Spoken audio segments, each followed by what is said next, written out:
brothers. Thanks everyone for being here. We're from the organization March Forward. We're here to say to all those serving in the Army and the Marines and the Air Force and the Navy that you have the absolute right to refuse to take part in these criminal wars, and that's a right that all of you should exercise. You have no reason to go put your life on the line and kill and die for profit. We've been to Iraq, we've been to Afghanistan, and we know what these wars are really about. And we joined the military for many reasons. Because we need a college education, because we need a job, because we need health care.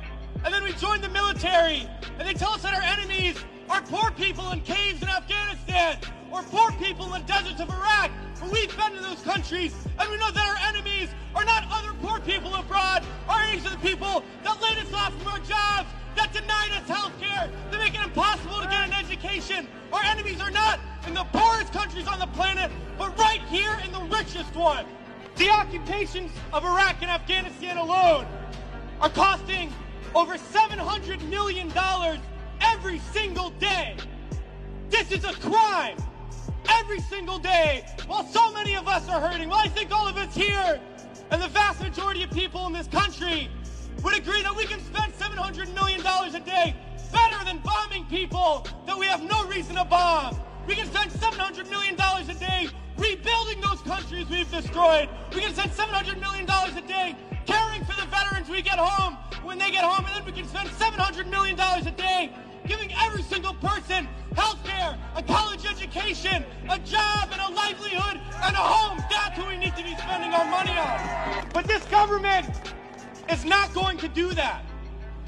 They're not going to use the money in that way. They're not going to end the wars.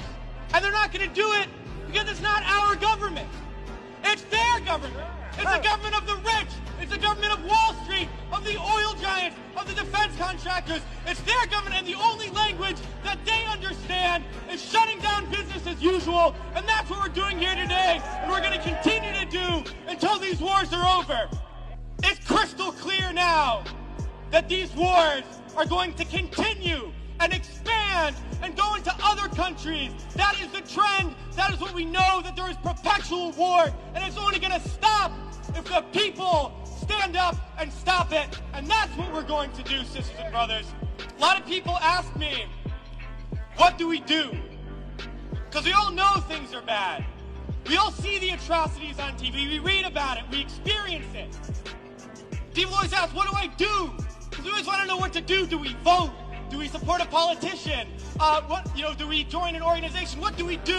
Well, I'll tell you what we do. It's simple. We fight. We fight, and we fight, and we fight, and we shut down our workplaces. We shut down our schools. We shut down the streets. We shut down business as usual, and we fight until we force the people in there to do what the people out here want. Because that's how we're going to get around, and we're going to fight until there's not one more bomb drop, not one more bullet fired, not one more soldier coming home in a wheelchair, not one more family slaughtered, not one more day of U.S. imperialism. So let's fight to make that happen. We can do it today, and in the days ahead, we have to fight to end these wars and create a better world, sisters and brothers.